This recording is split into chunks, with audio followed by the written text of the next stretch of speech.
কথায় আছে বাঙালির 12 মাসে 13 পার্বণ। আজকের এই ভিডিওটি বাঙালির অন্যতম পার্বণ পৌষ পার্বণ উপলক্ষে। সকল ক্রাফট ও আর্ট প্রেমীদের জানাই দি ক্রাফট লাভার ইউটিউব চ্যানেলে অনেক অনেক স্বাগত। এখানে লকেট, আংটি, একজোড়া কানের দুল বানানোর জন্য আলাদা আলাদা মাপের কাঠবোর্ড ব্যবহার করেছি। তার উপরে লাল রঙের সুতির কাপড় লাগিয়ে নিচ্ছি। যদি লাল রঙের কাপড় না থাকে তাহলে সাদা বা যে কোনো হালকা রঙের কাপড়ের ওপর লাল অ্যাক্রিলিক কালার করে নিও। যেহেতু এই গয়নার সেটটি পৌষ পার্বণকে কেন্দ্র করে, তাই আমি এখানে ধানের ব্যবহার করেছি ও লক্ষ্মী মায়ের পদচিহ্ন রেখেছি। কারণ ধান ও লক্ষ্মী মা এই দুই বিষয় পৌষ পার্বণের সাথে ওতপ্রোতভাবে জড়িত। জানি অনেকের কাছে হয়তো এই বিষয়গুলি জানা, তবুও ভাবলাম তোমাদের সাথে গয়নাটি বানাতে বানাতে পৌষ পার্বণ সম্পর্কে কিছু বিষয় শেয়ার করি। আসলে এই শীতকালীন আমন ধান আগেকার দিনে পৌষ মাসের শেষের দিকে বাড়িতে আসতো, আর সেই ধান সহ শুকনো ধান গাছ ও লক্ষ্মী মাকে একসাথে রেখে বাড়ির উঠোনে পূজা হতো। পৌষ মাসের এই শেষ দিনে বাড়ির বাইরে হতো বলে গ্রাম্য ভাষায় একে বাইর পূজা বলা হয়ে থাকে। এখন এই আমন ধান আগে কাটা হলেও আমরা গ্রামের মানুষেরা ওই পৌষ মাসের শেষ দিনেই তা আগের মতন ভাবে পালন করে থাকি। যদিও আগের অনেক নিয়ম এখন লুপ্ত হয়ে গেছে। আমার জেঠুর কাছে শোনা, আগে নাকি এই নতুন চালের ভাত সর্বপ্রথম গরুকে খাওয়ানো হতো। কারণ গরু দিয়ে জমিতে লাঙ্গল করা হতো, তারপরে ধানের বীজ রোপণ করা হতো, তাই তারা গরুকে ভগবানের চোখে দেখত। এই জন্য নিজেদের খাওয়ার আগে গরুকে খাওয়াতো। এই দিন আমাদের এদিকে একটা দারুণ মজার বিষয় হয়। এই পুজোটি রাতে হয়ে থাকে, আর ওই রাতে শিয়াল ডাকাটা খুব নাকি মঙ্গলজনক। সবার বাড়ির গুরুজনরা একটি ঘটিতে জল নিয়ে অপেক্ষায় থাকে কখন শিয়াল ডাকবে। ডাকলেই ওই জলপূর্ণ ঘটিতে কি সব পূজা করবে, আর এটা করলেই নাকি তাদের জমিতে ভালো ধান হবে।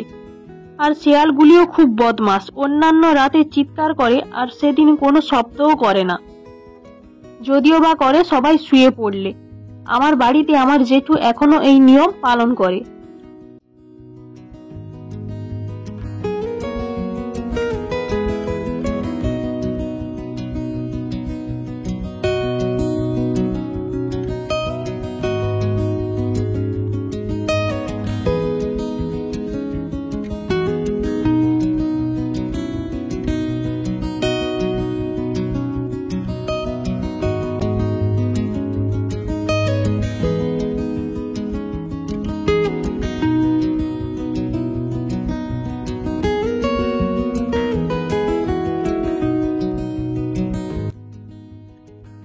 এই টাইপের পুঁতি না থাকলে তার পরিবর্তে এই রকম হাতের তৈরি জুটের কাজ ব্যবহার করতে চাইলে আমার চ্যানেলের আগের ভিডিওটি গিয়ে দেখো।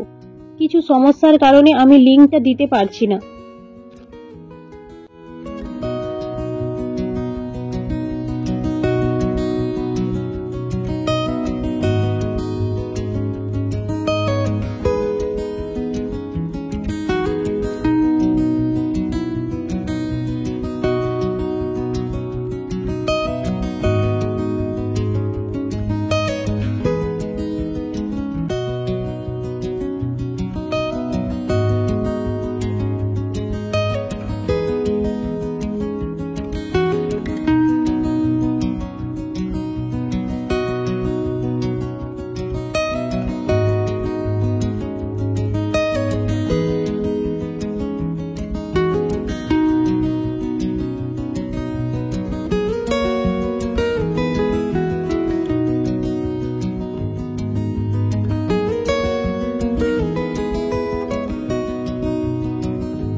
আঙ্গুলে গ্লু দিয়ে আটকানোর সময় লক্ষ্য রাখবে ধানের মুখগুলি যেন একই দিকে থাকে। এই ধানের জন্য আগেকার মানুষকে ঘর ছাড়তেও হয়েছে জানো। আসলে আগে এই ধান দিয়ে খাজনা দেওয়া হতো। ইংরেজরা এই পৌষ পার্বণের দিনেই খাজনা আদায় করতে আসত, আর যারা দিতে পারতো না তারা আগের দিন পুজো করে বাড়ি ছেড়ে চলে যেত।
এখানে লাল রঙের একটি উলকে টুইস্ট করে গোল করে রাউন্ড শেপ দিচ্ছি। তার মাঝে লক্ষ্মী মায়ের পদচিহ্নটি রাখবো যাতে লক্ষ্মী মায়ের পদচিহ্নটি হাইলাইট হয়।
কানেরটা আমি রাউন্ড শেপ দেওয়ার কথা ভাবছিলাম, কিন্তু দেখলাম কানের এক সাইডে খোঁচা হয়ে যাচ্ছে, তাই এরকম রাখা। এটি হচ্ছে হারটির ফাইনাল লুক। আংটির উপরটাও একইভাবে ধানকে দুবার রাউন্ড করা হয়েছে এবং মাঝে একটি লাল স্টোন দেওয়া হয়েছে। যদি তোমাদের এই ভিডিওটি ভালো লেগে থাকে তাহলে প্লিজ একটা লাইক দিয়ে দিও, আর আমার চ্যানেলে যদি কেউ নতুন হয়ে থাকো তাহলে প্লিজ চ্যানেলটি সাবস্ক্রাইব করে দিও। অনেক ধন্যবাদ ভিডিওটি দেখার জন্য।